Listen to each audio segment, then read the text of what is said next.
Now I know I shouldn't probably continue flogging this because I've probably said all I need to say from my viewpoint. But I just wanted to test something, and I gotta show this. You know, I did the kind of intro vlog that I did about the speed paints, Army Painter speed paints. If you haven't seen those, basically it's something similar to Citadel's contrast paints. You prime it in a light color, one coat paints this, you paint over it with this in one coat. It goes into the recesses to make some shadows. It kind of pulls away from the edges to make some highlights and colors the flat areas. So in one coat you get your model painted, and the idea is that you can get good looking models on the desktop very quickly where you're not having to paint layers and layers and layers of paint. You get a fairly decent look in single coats of paint. So they've come out with this. Citadel came out with their contrast paints, I want to say 2019, 2018, sometime there. I lose track of time. And Army Painter has been working on theirs to come out with them. Now, and I don't know if this vlog is gonna hit before or after the video that I made about speed paints comes out. This may be just before, this may be just after, but this part that I want to show you is not going to go on YouTube, so that's why I'm showing you.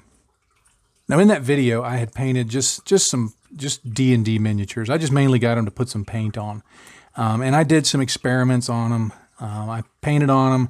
I tried to paint some white paint over it, and you can see this is white paint that I put over the blue, and I'd given it a reasonable amount of time to dry. Enough time that if this would have been contrast paints, it would have gone over it as white.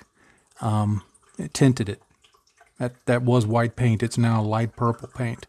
And that's actually, I didn't say this in the video, but I went back later and tested it. That's 2 coats of paint.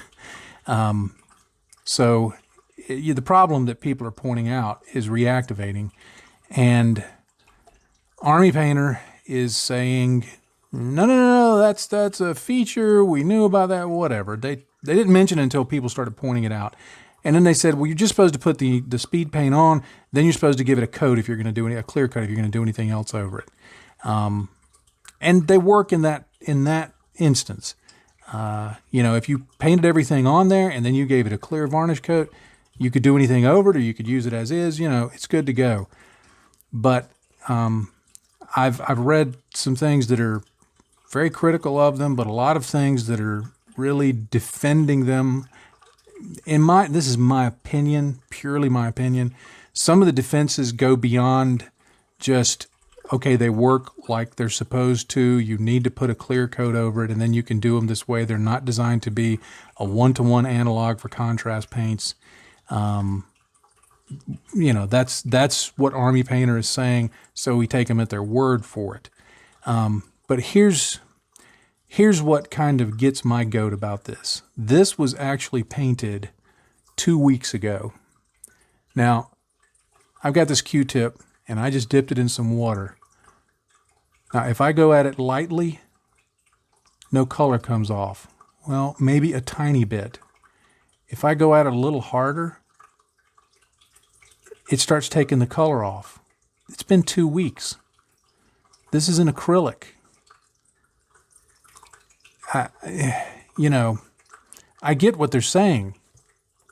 If you use this as they intend, they will work as they intend. But their original message was not that this is how it was supposed to work. The original message was you put this on, it's a rich coat, it looks great, one coat of paint, all of that. And then one Hidalgo came along and said, well, hey, I painted this on like I normally would with contrast paints, and then I went to neaten up some areas with the base color like I would with contrast paints, and bam, it reactivates everything. So I promise I won't do any more speed paint vlogs or videos because, frankly, and I have to remind myself of this because I'm bad, like most modelers, I'm bad about shiny objects. the next thing comes along and, oh my gosh, it's got to be better, and then totally different company, but these third generation acrylics from AK, they came along and I was all excited about them. And then I talked to Lincoln Wright, who used them, and I really respect his judgment. He said, it's basically just Vallejo. It's not made by Vallejo, but he said it's not much different than Vallejo. Now, that's still good paint, and, I'll use them. If I can't find a Vallejo color, I'll get AK third generation. So I'm not saying, don't use 3G paints. They're very good paints. I use them. But I have to remind myself, and I guess maybe this is the point of the vlog, I have to remind myself to stop buying into the hype, because so many of the people who promote products are being sent free samples or are even sponsored by folks. Now, I know a lot of the people who get free samples, they say, I'm going to give you my opinion. But more and more, as I watch these folks that I admire and respect in many cases, and I see the product, and then I use the product, most of the time it works as advertised. However, every single Army Painter product I've used has not worked in a manner that works for me. So one of my lessons, why is my hand twitching? One of my lessons is stop buying into the hype, John. Try new products. I'm not saying I won't try new products. But don't buy the whole set again, John. Buy one, see what happens. But number two, and again, if you use Army Painter products and you like them, I am not saying don't do it. I don't want anybody to change what they do based on my opinion. I would rather know, okay, your data corresponds to my data, and so I'm agreeing with your conclusion. But my conclusion is I'm done with Army Painter. I'm not going to, I don't think they're certainly not bad people. And they don't lie about their products. I just feel like there's always an asterisk. There's always some caveat. There's always some defense that has to be made about their products. And in a time when inflation is going up and budgets are being tightened and it's more and more difficult to get things, I'm not going to waste my money on something that literally every single product I've used from this company requires some asterisk, okay, well, here's something you've got to know. Like when it comes to airbrushing, if it's Tamiya, thin it. I think you could thin that stuff with sausage gravy and it would just about go through the airbrush. Vallejo paints, they just work. Citadel paints, they just work.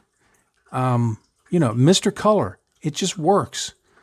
AK's enamel products and things like that, Vallejo's weathering products, they just work.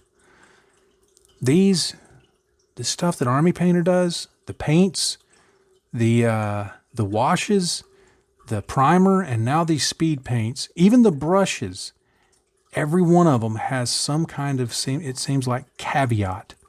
The brushes are decent, but they don't, for their performance, don't really have the value assigned to them that if you just got a slightly cheaper synthetic brush from a really good manufacturer, you'd get the same performance. Or if you got a more expensive natural hair brush, you're going to get double or triple the life out of it and better performance. The paints, again, they present no value because in my mind, because you always have to make up for it. They're a little thin. They can be a little grainy. The primers are that way, and now these. And so, I'm done with Army Painter. I'm not gonna let them pull the football out from in front of me again and go, no, this time it's really working. It's really going to be a great product. So, again, no more speed paint videos. I promise. I'm done with it.